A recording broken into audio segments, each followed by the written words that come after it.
Poetic Justice. I thought that might be a good name for this story. Owen and I had the day off work.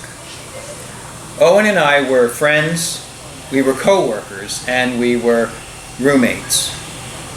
We worked in the city of Wilmington, Delaware, for the Catholic Diocese of Wilmington, which covered the whole state of Delaware and the eastern shore of Maryland. And we actually had a third roommate who was the Catholic priest for whom we worked. And we were running a youth ministry program. He and I were the assistant youth ministers to the priest. And the priest had to be out of town for a couple days, so he had told Owen and I, take the day off. Just do whatever you want today. You're not working. So we were like, great, okay, we'll take the day off. Now Owen, I had been working in this. Oh, did I tell you? So that I said Owen and I were also roommates. So we lived in an apartment on the third floor of a very old house, probably built in the 1890s or so, in Wilmington there. And the second floor of that house was the youth ministry offices where we worked. And the first floor of that house was another set of offices from some other department in the church called the CYO. And they were working that day. So back to what I was going to tell you about Owen. So Owen was a kind of a very fun-loving, kind of a playful, kind of young adult guy. And I wasn't. I was of the more serious nature. And so he was the type of guy that if there was a party and there were kids at the party, that's where Owen was. He was running around. You could see him out in the backyard playing with the kids or running around the house, doing crazy, fun stuff. And, while the rest of us were doing our adult things. And so here we were. We had the day off. And I was somewhere in the house. I don't really remember. This is 1978 in the fall. I had been working there since February, and Owen came in September, and this was probably November. And he and I were getting along quite well at that point. And so all of a sudden, maybe I was in the kitchen, but I felt water hitting the back of my neck. And I turned around, and there's Owen, and he's got this grin on his face, and he has just shot me with a squirt gun. Here's two young adults, and he's shooting me with a squirt gun. I probably hadn't squirted a squirt gun since I was 10. And but what I also noticed was the grin on Owen's face and the squirt gun in his other hand, which he was lobbing off to me, like challenging me. Come on, we're having a duel. So what was I going to do? I had a squirt gun coming through the air at me. I picked it up and squirted back, and for the next, who knows how long, 10, 15, 20 minutes, we're running around the house like two kids having a squirt gun fight. Remember this old house I told you about? It was a huge house, so there were rooms everywhere, and we were in every one of them.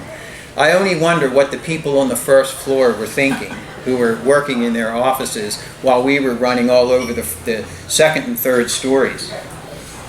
But we finally tired of the game and decided that, we have the day off, let's go out to lunch.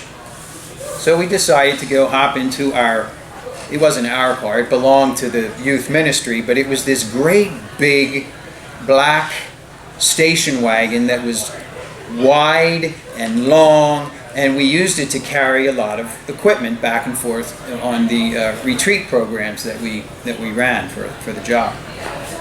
But when we weren't working, Owen and I were allowed to share the car for personal use. So we jumped into that car, I was in the driver's seat, and took off trying to decide where we wanted to eat. And we finally decided to eat at Gino's.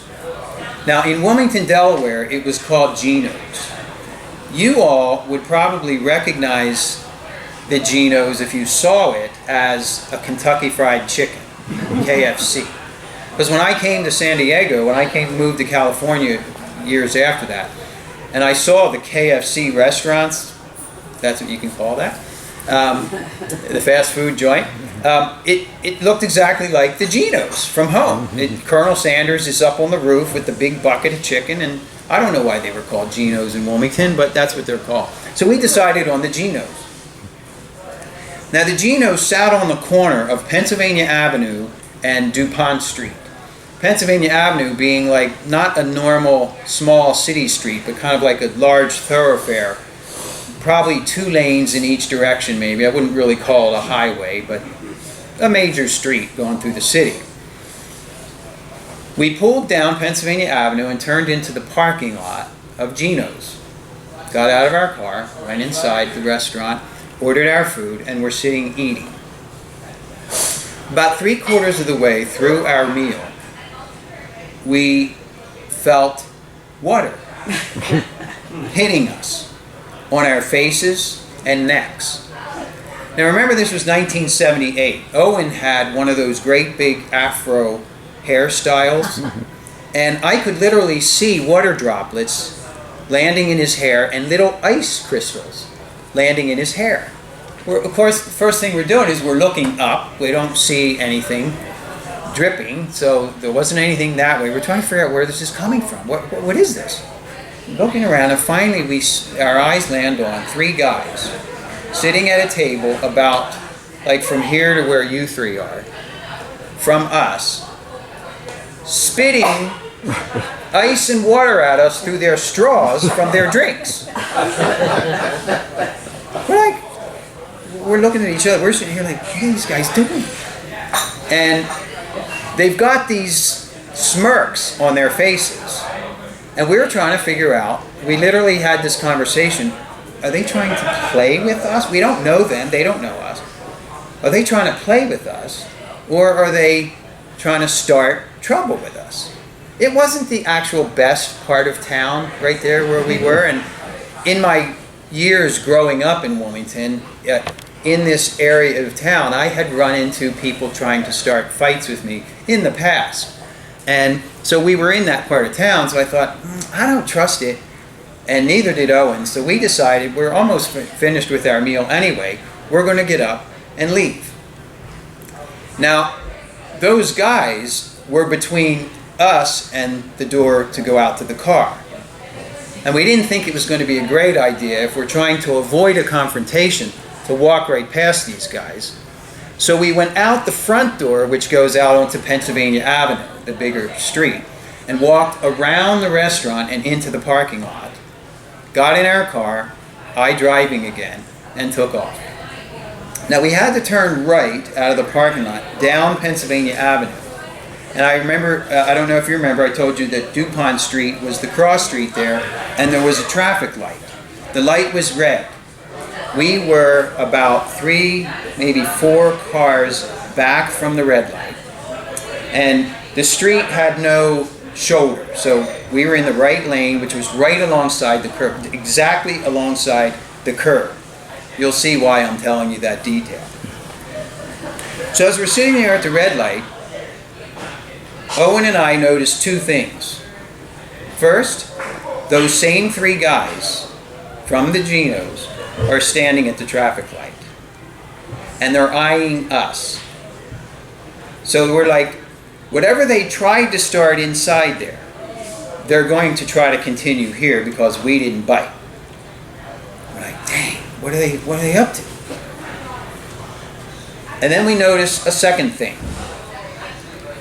For who knows what reason, and I can't think of any reasonable explanation why we did this, the squirt guns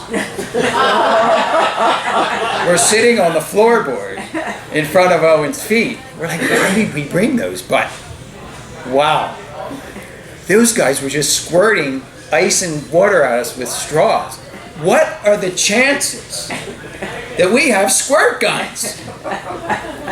But there they were. So when the light turned green, and those guys are standing in a row and they're eyeing us with those kind of faces of challenge. The rest of the traffic takes off pretty normally, at a normal speed, but our car, my foot on the pedal very lightly, is just letting the car move very slowly. creeping along. And the next thing that happens is, Owen and I didn't even talk about this. Owen and I just looked at each other, and when we saw those guns, we knew what was going to happen now. So I'm creeping along slowly, and those guys are just looking at us as we're coming, like this. And just before we get up alongside of them, out the window goes Owen's arm with a purple plastic World War II style German Luger pointing at their faces. And Owen just pulls the trigger 3 times as we're going with squirt, squirt, squirt. Each one took a shot right in the face. All right, beautiful. This was perfect. The faces on those guys were worth 1,000 words. And when there's a group like that, there tends to be a leader. And we were just looking at him. And first, they were just shocked and surprised. What are the chances these guys have? And then the leader guy just looks at us and smiles and gives us this acknowledgement like, okay, you got one on us. So that's my story of Owen and the Poetic Justice.